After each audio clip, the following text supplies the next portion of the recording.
Pues mientras me acomodo mi cabello les comento que me etiquetaron en el video de esta señora. Y resulta que al momento de intentar hacer la respuesta al video, el comentario está borrado. Yo entiendo por qué lo borró. Le etiquetaré como etiqueto cualquier otra fuente que utilizo, así como etiquetaré a la persona que hizo el comentario. Garagui dice, ¿usted podría darme su opinión sobre lo que menciona la señora? No sé si usted ha escuchado hablar de esto, sobre todo de la descodificación, pero me gustaría saber su opinión. Y como siempre vamos a los elementos del discurso, porque si no, ¿a qué se dedica un psicoanalista? Soy una persona que estudia el comportamiento humano. He estudiado muchas técnicas, entre ellas biodecodificación, y me gusta llamarme psicóloga científica. Y cualquiera de los psicólogos científicos o psicólogos basados en evidencia de esta plataforma de seguro les ardió hasta lo que no tienen al momento de escuchar que una biodecodificadora se llamara psicóloga científica. Por si acaso tenías dudas de que la ciencia se puede volver religión, magia. En adelante menciona que hay que revisar el pasado, la familia y las herencias kármicas, los patrones ocultos. Y aquí tenemos un problema de base teórico y en segundo lugar metodológico. He dicho en otras ocasiones que cada quien haga de sus asentaderas un papalote y las eche a volar, pero la teoría y la metodología son necesarias cada vez que alguien se aproxima a la cuestión de la técnica y más a la cuestión de la clínica. La biodescodificación surge de la idea de que hay ciertas cuestiones históricas inscritas como si fueran código e información en nuestro código genético, y eso termina afectando los órganos. Es una forma muy extraña, rara y bizarra de pensar la psicosomática o los síntomas conversivos. Creada por Rike Geert Hammer en Alemania, el cual era un... crea esta propuesta para atender el cáncer. Vayan a investigarlo, ya que en realidad no tiene ningún sustento, pero la cuestión es que las psicosis convocan, los delirios convocan. Y así ocurre con muchas cosas. Ahora, si te vas a enervar porque acabo de decir psicosis y delirio, habrá que investigar bastante más porque lo estoy utilizando como un concepto teórico, no como una cuestión degradativa de lo que se está diciendo. El delirio es pura mera y llana verdad, y si no, ve a leer Memorias de un enfermo de los nervios de Daniel Paul Schreber. Es una joya. Entonces, la biodecodificación dice que hay un montón de cosas históricas en el cuerpo que generan las enfermedades, y entonces, a partir de ubicar esa cosa, tú haces una intervención, una elaboración de la historia, lo que sea que hay ahí, y entonces el problema se resuelve. Es una cosa muy similar a este librito de psicología del Sanborns de Tú puedes sanar tu vida. No lo compren, está en PDF, es más, lo quieren... Yo no se los voy a pasar por mensaje directo. Así que búsquenlo, guiño, guiño. Donde entonces a tal malestar del cuerpo corresponde tal idea, problemas con la madre, problemas con el padre, un duelo no elaborado, una ansiedad, etcétera. Y entonces una vez que trabajes eso, vas a dejar de sentir los malestares en el cuerpo. Falso. Eso no funciona así. Esa razón de esta idea que hay gente que lo relaciona con el psicoanálisis. Segunda cosa bastante sin sentido en esta línea, porque el psicoanálisis de ninguna forma dice eso. Podríamos pensar lo que dice Kiosa, que sus libros también están en línea. De hecho, yo en mi canal del Rojo tengo todo un seminario de psicosomática al respecto y está gratis. Gratis. Pueden irlo a ver y ahí problematizo toda esta cuestión. Para el psicoanálisis, por un lado están los síntomas conversivos y por otro lado están los síntomas psicosomáticos. La diferencia es que el síntoma psicosomático sí termina por afectar al órgano.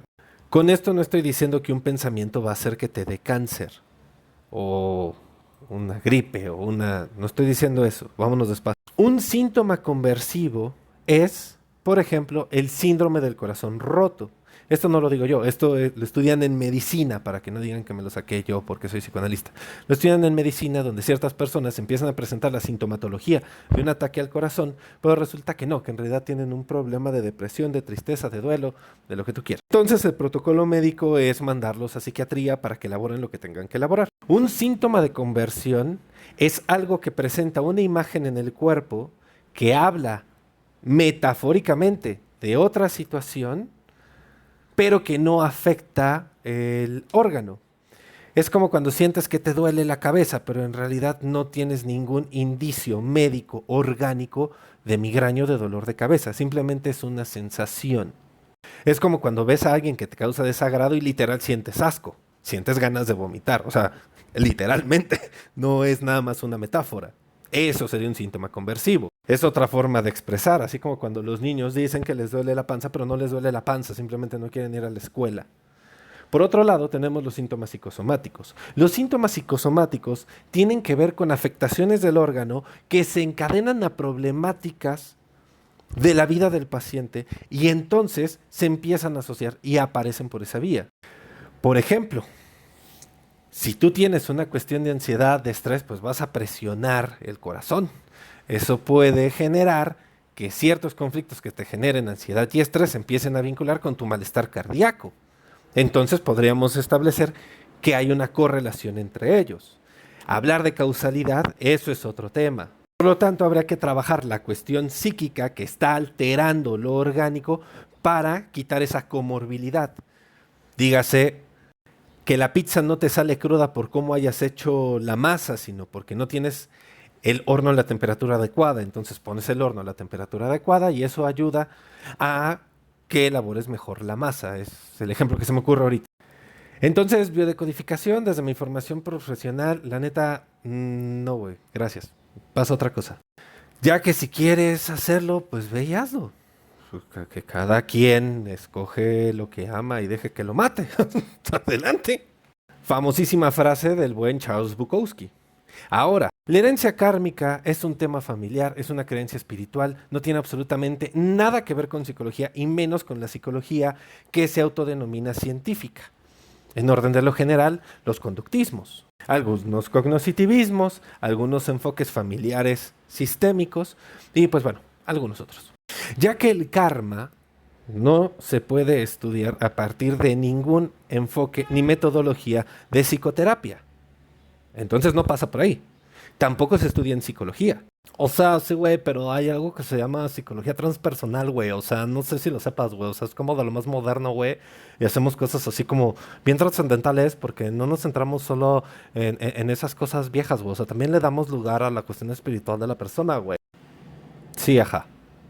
La gran mayoría de los enfoques de psicoterapia, por no decir todos, ya que no los conozco todos, y por esto entiéndase, desde el psicoanálisis hasta el conductivo, conductista, cognoscitivista, pasando por los humanistas, el sistémico, e inclusive podemos ahí hasta meter a la Gestalt, consideran la variable de la creencia espiritual del sujeto. Y como cualquier otra variable, puede volverse una vía de intervención, pero no es la base de su construcción teórica. Eso puede llegar a aparecer, por ejemplo, en cuestiones de tanatología, pero no nos vamos a meter para allá, porque eso no es psicología, de hecho, es un desprendimiento de lo médico.